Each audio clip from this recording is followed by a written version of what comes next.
नमस्कार, commodity live show में आप सभी का स्वागत है। मैं हूं स्वाति रायना। अगर आपने कमोडिटी में कोई ट्रेड किया है या फिर करना चाहते हैं तो उठाइए फोन और पूछिए अपना सवाल। नंबर हमारा नोट कर लीजिए 0222300164 या फिर आप हमें 0222300165 पर भी कर सकते हैं कॉल और पूछिए अपना सवाल। और आपके सवालों के जवाब देने के लिए हमारे साथ हैं अभी टेक्निकल आईक्यू के अखिलेश जैन। अखिलेश जी का स्वागत करते हैं शो में और शुरुआत करते हैं आज सोने और चांदी के साथ। लगातार चौथे दिन हमने सोने की कीमतों में सुस्ती देखी है। आपको बताएं कि ग्लोबल मार्केट में फेस्टिव सीजन के कारण वॉल्यूम में कमी आई है, जिसका असर हम घरेलू बाजार में भी देख पा रहे हैं। और सोना 62,500 के करीब सपाट ट्रेड होता हुआ दिख रहा है। चांदी जो है वो 75,500 के आसपास ट्रेड हो रही है और 200 रुपए के करीब गिरावट चांदी में भी देखी जा रही है। वैसे तो फेस्टिव सीजन में ग्लोबल मार्केट में वॉल्यूम की कमी है। कल कुछ डेटा भी जारी हुए हैं, जिसमें खासतौर पर यूएस में कंज्यूमर कॉन्फिडेंस 5 महीने की ऊंचाई पर आया है। हाउसिंग डेटा में भी मजबूती दिखी है। नवंबर में घरों की बिक्री बढ़ी और शुक्रवार को पर्सनल एक्सपेंडिचर डेटा जो जारी होंगे, उससे पहले सोने चांदी में अब आपको रणनीति क्या रखनी चाहिए, इस पर करने वाले अब हम खास चर्चा। आपको बताएं एक और खास एक्सपर्ट भी हमारे साथ शो में शामिल हो चुके हैं, एंजल वन के प्रथमेश मालिया। प्रथमेश जी, आपका भी स्वागत करते हैं। सोने चांदी पर खास चर्चा चल रही है। एकदम सुस्त यहाँ पर कारोबार हम देख पा रहे हैं सोने चांदी में। अखिलेश जी, आपसे समझना चाहेंगे, फिलहाल अभी ये जो सुस्ती सोने चांदी में छाई हुई है, अब इसको लेकर अभी आप क्या स्ट्रैटेजी बनाने की सलाह देंगे, क्या करें अभी? नमस्कार स्वाति। जैसे यस, अभी न्यू ईयर अहेड है और हमेशा देखा जाता है कि जब भी न्यू ईयर आता है तो मोस्ट ऑफ असेट क्लासेस के अंदर बहुत सीमित दायरे में, स्पेशली कमोडिटीज में इस तरह का काम देखने को मिलता है। कहीं ना कहीं जो ओवरऑल सेंटिमेंट है गोल्ड का, वो मुझे बुलिश ही लग रहा है, बिकॉज फेड ने एकदम क्लियर कट स्टेटमेंट दिया है कि वो 2024 के अंदर 3 रेट कट्स कर सकते हैं। तो ये मुझे लगता है कि जो ओवरऑल सेंटिमेंट है वो इसी चीज को डिस्काउंट करेगा। यस, अभी फॉर शॉर्ट टर्म थोड़ा सा मार्केट टैपिड है, बट कहीं ना कहीं डॉलर इंडेक्स यहाँ पर थोड़ा वीकनेस है, यील्ड भी यहाँ पे कंटिन्यूस वीक हो रही है, डाउन हो रही है। तो गोल्ड के प्राइसेस में मुझे लग रहा है कि यस, यहाँ पे तेजी ही रहनी चाहिए। बट अगर ट्रेडिंग स्पेसिफिक बात करें तो अभी राइट नाउ जो गोल्ड का मार्केट लग रहा है कॉमेक्स के अंदर $2029 से लेकर अप्रोक्सीमेट $2043-44 की रेंज में लग रहा है। तो ट्रेडर्स को यही सलाह रहेगी कि यस, इसमें आप खरीदारी करके काम करें। कॉमेक्स स्पॉट रेफरेंस से 2029-28 का आप स्टॉप लॉस लगे, बट क्वांटिटीज को आप तभी बिल्डअप करें जब भाव $2043 के ऊपर जाए। अगर $2043 के ऊपर गोल्ड कॉमेक्स जाता है तो मुझे लगता है कि भाव बहुत ग्रेजुअली फास्ट अप जाएंगे और ऊपर में मैं 2074-75 से लेकर 2105 तक के लक्ष्य देखता हूँ। तो खरीदारी करके काम करें, बट अपना बिल्डअप 2043 के लेवल के ऊपर करना चाहिए। बिल्कुल सर, ये तो कुछ इंपॉर्टेंट लेवल्स बताए हैं अखिलेश जी ने। प्रथमेश जी, आपकी तरफ से शाम के सत्र के लिए क्या खास लेवल्स होंगे?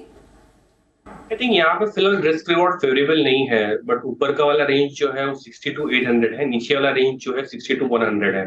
तो वैसे तो वॉल्यूम्स थिन रहेंगे फेस्टिवल के कारण, बट यहाँ पे मेरे ख्याल से ट्रेड न ले वो ज्यादा बेटर होगा, दोनों ही काउंटर में, गोल्ड और सिल्वर में।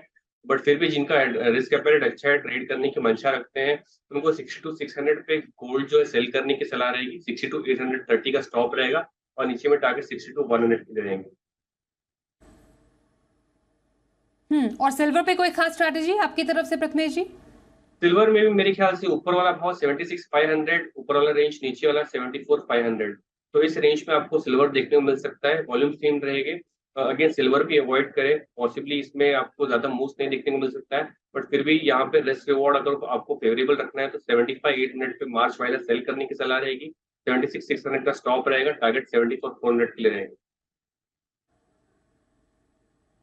बिल्कुल, तो गोल्ड सिल्वर पर बात हुई है और दोनों एक्सपर्ट्स के हमने खास माफ कीजिए लेवल्स और स्ट्रैटेजी भी जानी। क्रूड की बात करते हैं, कच्चे तेल में क्या एक्शन है जरा समझें। कच्चे तेल में हमने देखा था कल कि $80 के ऊपर तक दाम आए थे, लेकिन आज जो भाव है वो दोबारा $80 के नीचे फिसल गए हैं। फिलहाल दायरे में कारोबार होता हुआ नजर जरूर आ रहा है। MCX पर कुछ हल्की तेजी के साथ दाम 6200 के ऊपर भी गए। दरअसल पिछले हफ्ते हमने देखा यूएस में क्रूड स्टॉक 29 लाख बैरल बढ़ा है। साथ ही यूएस में नए रिकॉर्ड स्तर पर उत्पादन पहुंचा। साप्ताहिक उत्पादन बढ़कर लगभग 1,33,00,000 बैरल भी रोजाना पहुंचा है। तो अभी ये क्रूड में जो एक्शन नजर आ रहा है उसके तहत अभी अखिलेश जी क्या इंपॉर्टेंट लेवल्स आप देख पा रहे हैं? क्रूड में देखिए जो सेंटिमेंट है इसमें भी कहीं ना कहीं ऐसा लग रहा है कि एक बार बॉटमिंग बन गई है और तेजी का ही ट्रेंड लग रहा है। But yes, due to again new year के कारण यहाँ पे एक टैपेट सा मूवमेंट देखने को मिल सकता है। बिल्कुल स्पेसिफिकली ट्रेडिंग की बात करें, बिकॉज आज जीडीपी के डेटा भी है, नंबर्स भी हैं, तो अगर ट्रेडर्स को रिस्क रिवॉर्ड कंसर्न से अगर कोई ट्रेड करना है तो मुझे लगता है 6185 यहाँ से 15 से 20 रुपए क्रूड ऊपर मिलता है तो एक बार सेल कर सकते हैं आप। 6215 का इसमें एक स्टॉप लॉस बना के रखिए। नीचे मुझे लग रहा है कि 6135 से लेकर 6025 तक के भाव देखने को मिल सकते हैं। बट स्टॉप लॉस का स्पेसिफिकली ध्यान रखिए बिकॉज जीडीपी नंबर्स हैं आज जी। ओके सर, चलिए कॉलर से भी बात करते हैं और सबसे पहले कॉलर इस वक्त हमारे साथ उत्तर प्रदेश से अनुज हैं, उनसे जानते हैं उनका सवाल। नमस्कार, बताइए सर क्या जानना चाहेंगे? Good evening ma'am. Good evening ma'am. Good evening. हाँ मैम, ये जानना चाह रहा हूँ नेचुरल गैस का 2-3 महीने का व्यू क्या है? 2-3 महीने का नेचुरल गैस का व्यू समझना चाहेंगे प्रथमेश जी आपसे। क्या आप देख पा रहे हैं कुछ सुस्ती यहाँ पर भी है नेचुरल गैस स्पेस में? 2-3 महीने का व्यू यानी एंड ऑफ विंटर, मार्च के एंड तक की बात कर रहे हैं। फिलहाल हम लोग दिसंबर में है। इन्वेंट्री जो है कंफर्टेबल लेवल्स पे है। पूरा विंटर खत्म होने के बाद भी समर जो चालू होता है उसमें उसको डिमांड सेटिस्फाई करने के लिए भी इन्वेंट्रीज जो है वो कंफर्टेबल लेवल्स पे है। क्लाइमेट फोरकास्ट वार्म वेदर है नेक्स्ट 15 से 20 दिन के लिए। तो अपसाइड डायरेक्शन जाने के लिए इस काउंटर में जो हाल फिलहाल के फंडामेंटल्स है वो सपोर्टिव नहीं है। बट मेरे ख्याल से जैसे जैसे पॉसिबली न्यू ईयर में हम आएंगे, पॉसिबल रीशफल होगा सारी पोर्टफोलियो में, मेरे ख्याल से थोड़ा नेचुरल गैस में रिस्क प्रीमियम क्रिएट हो सकता है और पॉसिबली 325 तक के भाव आपको नेचुरल गैस नेक्स्ट 3 महीने में आपको एक बार के लिए देखने को मिल सकता है। बिल्कुल सर। बेंगलुरु से जयराम जी से भी बात कर लेते हैं। नमस्कार, बताइए सर क्या सवाल है आपका? नमस्ते मैडम, मेरा सवाल माल्या जी से है जी। जीरे में मेरे पास 2 लॉट 36 पे बेचे हुए हैं, अभी मुझे क्या करना चाहिए? ओके, ये सवाल मैं अखिलेश जी से जानना चाहूंगी। जीरे पर फिलहाल क्या आप आगे के फंडामेंटल्स देख पा रहे हैं अखिलेश जी? क्योंकि आज मसालों में खासतौर पर जीरा 2.5% चढ़ा है और 38,000 के करीब बंद हुआ है। मुझे लगता है कि जीरा का जो ट्रेड है काफी वॉलेटाइल है, बट कहीं ना कहीं एग्री कमोडिटीज में काफी होल पैक के अंदर ही काफी गिरावट हमको देखने को मिल चुकी है। तो ये कहीं ना कहीं यहाँ पे पुल बैक की संभावना है। जीरा स्पेसिफिक अगर आप बात कर रहे हैं तो यहाँ पे मैं रिकमेंड करूंगा कि 38,250 का एक स्टॉप लॉस में मेंटेन करें, क्योंकि मुझे लग रहा है कि ये टेक्निकली अगर कहीं पे भी यहाँ पे पुल बैक बनता है तो भाव एक बार 44,000 के आसपास भी आ सकते हैं। तो यहाँ पर एक बार स्टॉप लॉस लगा के काम करें और अपने भाव के आसपास कहीं पे भी आता है, हालांकि थोड़ा डाउटफुल है। 36,700 के आसपास अगर भाव मिलते हैं पहले तो वहां पे एक बार एग्जिट की रणनीति रखें। बिल्कुल, ये जीरे पर आए रही अखिलेश जी की तरफ से। राजकोट से नट्टू भाई जी से भी बात कर लेते हैं। बताइए कि आपका क्या सवाल है? हाँ नमस्कार मैम। हाँ, गोल्ड में इंट्राडे में क्या पूछिए। गोल्ड में इंट्राडे पर, गोल्ड पर एक विस्तार से चर्चा जरूर हुई है, फिर भी एक बार प्रथमेश जी आपसे जानना चाहेंगे इंट्राडे में कौन से इंपॉर्टेंट लेवल्स आप सजेस्ट करेंगे अभी? यहाँ पे फिलहाल रिस्क रिवॉर्ड फेवरेबल नहीं है तो इंट्राडे में कुछ करने की सलाह नहीं रहेगी। वॉल्यूम्स थिन रहेंगे, फेस्टिवल अहेड वीक है, तो मेरे ख्याल से यहाँ पे कुछ ना करे वो ज्यादा बेटर होगा। फिर भी लेवल स्पेसिफिक में बता देता हूँ आपको। 62,830 ऊपर वाला भाव है, 62,100 नीचे वाला भाव है। इनको अगर 62,600 के रेंज में आता है तो ही गोल्ड को सेल करने की सलाह रहेगी। 62,830 का स्टॉप लगाकर नीचे में टारगेट 62,100 के लिए रखना पड़ेगा। जी, गोल्ड पर रही राय शाम के सत्र के लिए सदलपुर से कैलाश मोदी से भी बात कर लेते हैं। नमस्कार कैलाश जी, क्या जानना चाहेंगे? नमस्कार मैडम। फर्स्ट ऑफ ऑल तो मैडम जी। एंकर मृत्युंजय जी कहाँ गए? दूसरा मेरा मृत्युंजय जी गोल्ड भी पे आएंगे, सवाल अपना है। सवाल पूछिए।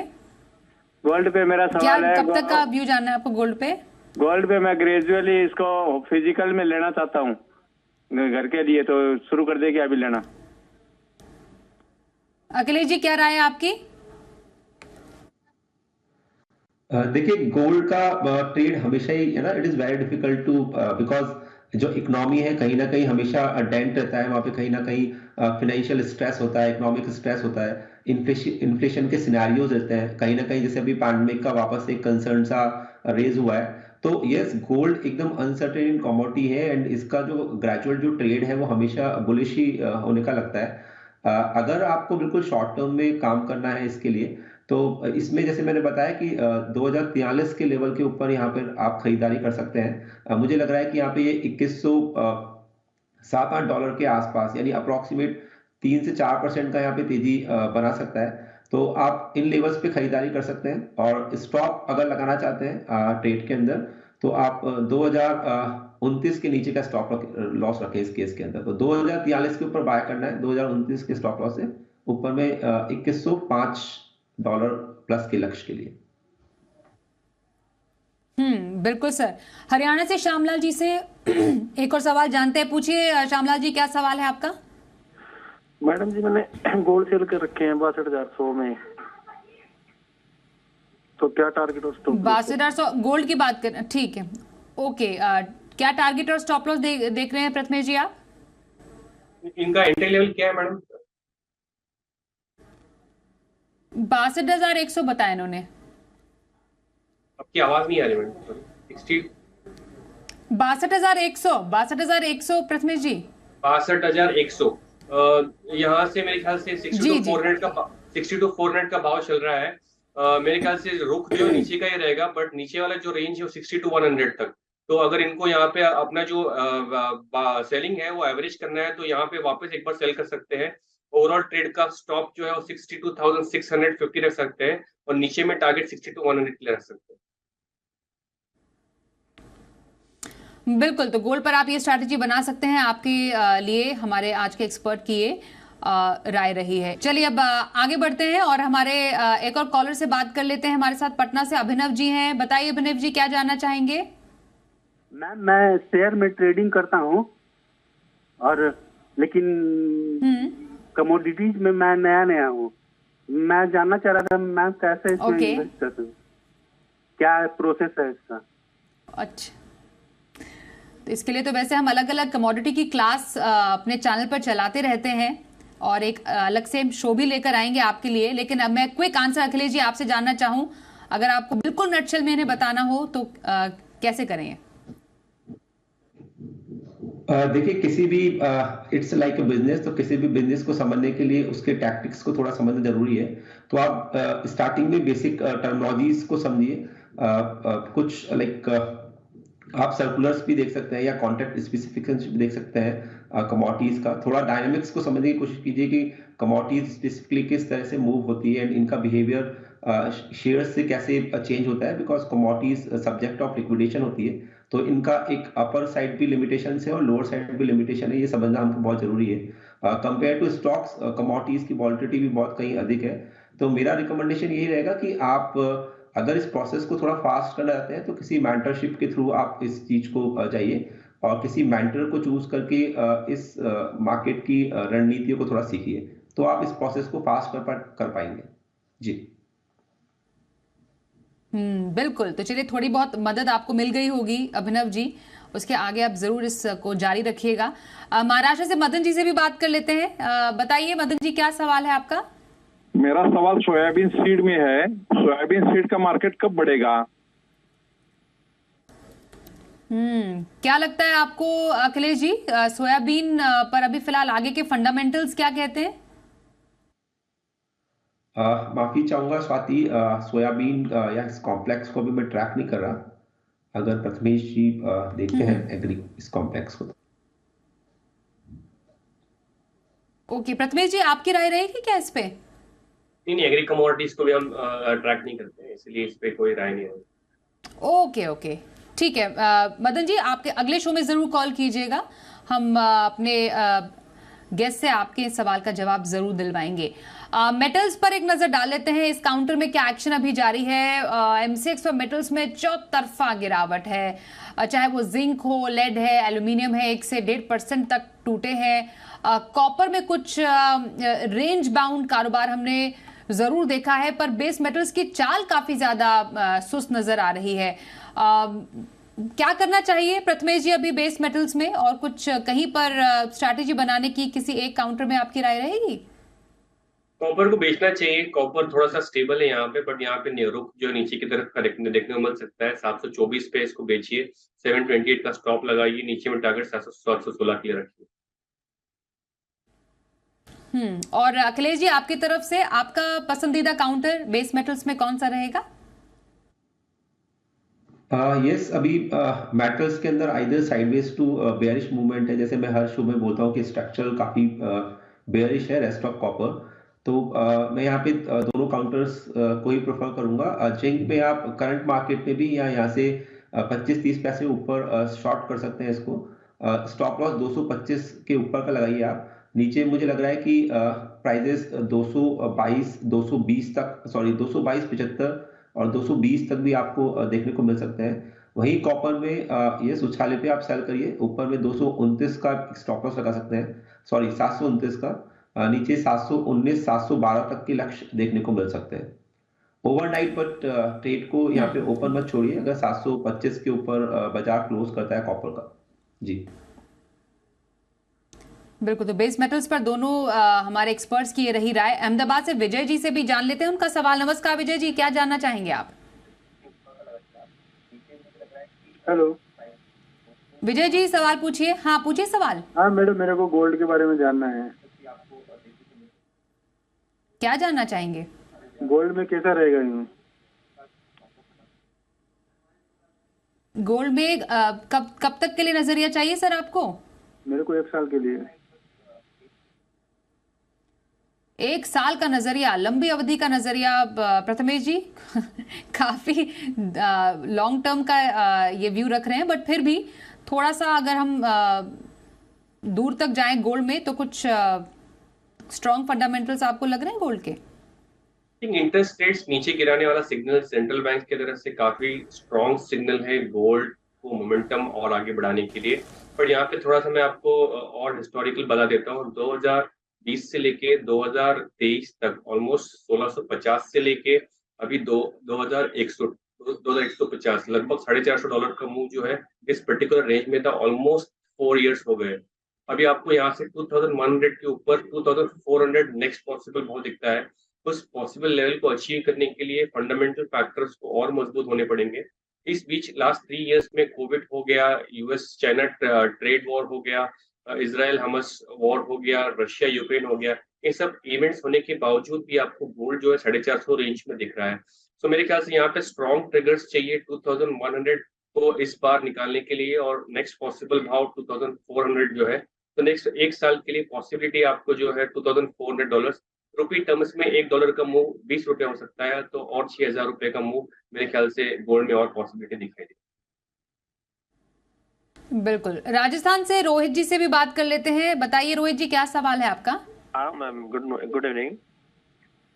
मैंने जैसे कि तो क्रूड ऑयल खरीदा हुआ है 206 250 पे, और एक नेचुरल गैस खरीदी हुई है 230 पे।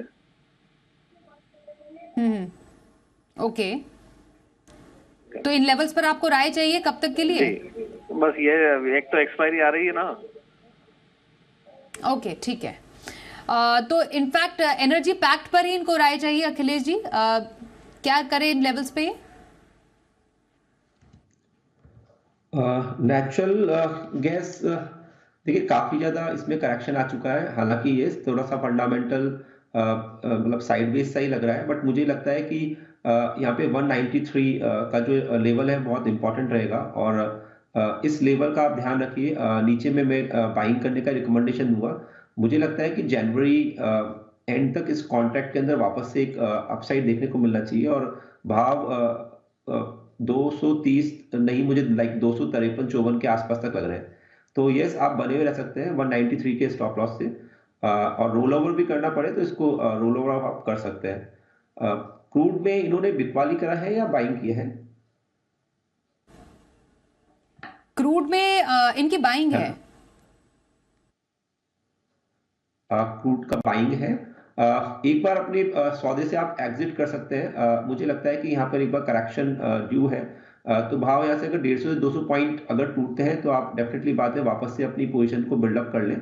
क्रूड का जो ओवरऑल सेंटीमेंट है मुझे बुलिश ही लग रहा है, बट यहाँ पर ड्यू टू फेस्टिव सीजन यहाँ पे थोड़ा सा टैपिड रह सकता है मार्केट। तो एक बार अपनी पोजीशन को आप एग्जिट करिए। 6000 के आसपास भाव मिलते हैं तो वापस इसमें री एंटर आप कर सकते हैं जी। बिल्कुल। तो ये तो रहे दर्शकों के सवाल और जवाब। अब एक जरूरी बातचीत आप सबको सुनाते हैं। प्याज और दाल की कीमतों पर हमने खास चर्चा की है, और हमने Rohit Kumar Singh consumer affair secretary से जाना है कुछ खास बातचीत। जरा सुनते हैं उनका क्या कहना है। देखिए, दाल की कीमतें लगातार कम हो रही हैं। अगर पिछले एक महीने का ग्राफ देखें तो तुअर की कीमतों में काफ़ी कमी आई है, होलसेल में ज़्यादा आई है और वो धीरे रिटेल में ट्रांसलेट होगी। इसके 2-3 कारण हैं। एक तो जो नई क्रॉप है वो आना शुरू हो गई है। दूसरा, सरकार ने जो येलो पीस का रेस्ट्रिक्शन ख़त्म किया है तो उससे ओवरऑल दालों की जो उपलब्धता है वो देश में बढ़ेगी। दालें जो होती हैं उनकी कीमतें इंडिविजुअल रूप से नहीं ऑपरेट करती। दाल एज अ बास्केट, क्योंकि दाल का जो खाना है वो ट्रांसफरेबल होता है लैटरली। आप ये भी खा सकते हो, ये भी खा सकते हो। तो अगर कंट्री में ओवरऑल जो 5 मेन रूप से दालें खाई जाती हैं उसकी उपलब्धता जैसे ही बढ़ेगी, जो बढ़ने के संकेत हैं, और इसीलिए कीमतें कम हो रही। और आप देखना जनवरी में और कम होंगी। सरकार ने जो निर्यात पे प्रतिबंध लगाया उसकी वजह से होलसेल की कीमतें लगभग 1/3 से लेके आधा स्तर तक कम हो गई है। मतलब it's about 67% to 50% of what they were 1 month back, और दिस विल कंटिन्यू। जो खरीफ के अराइवल्स हैं, लेट खरीफ और नॉर्मल खरीफ, वो भी लासलगांव नासिक एरिया में अच्छे आ रहे हैं। और जैसे कुछ जगह से ये आ रही थी कि किसानों को कम कीमतें मिलेगी, तो जो गुजरात की मार्केट्स हैं, भावनगर, उपलेठा वगैरह, वहाँ नाफेड और NCCF के माध्यम से खरीद भी जारी है। तो दोनों का जो इंटरेस्ट है, किसान का भी ताकि कीमतें बहुत क्रैश ना हो, और उपभोक्ता का कि कीमतें ज़्यादा ना हो, उसको बैलेंस करके सरकार ने एटलीस्ट प्याज में तो सफलता प्राप्त कर ली। इस शो में आज के लिए बस इतना ही। बहुत धन्यवाद हम करना चाहेंगे प्रथमेश जी और अखिलेश जी, आप दोनों का हमारे साथ इस चर्चा में शामिल होने के लिए।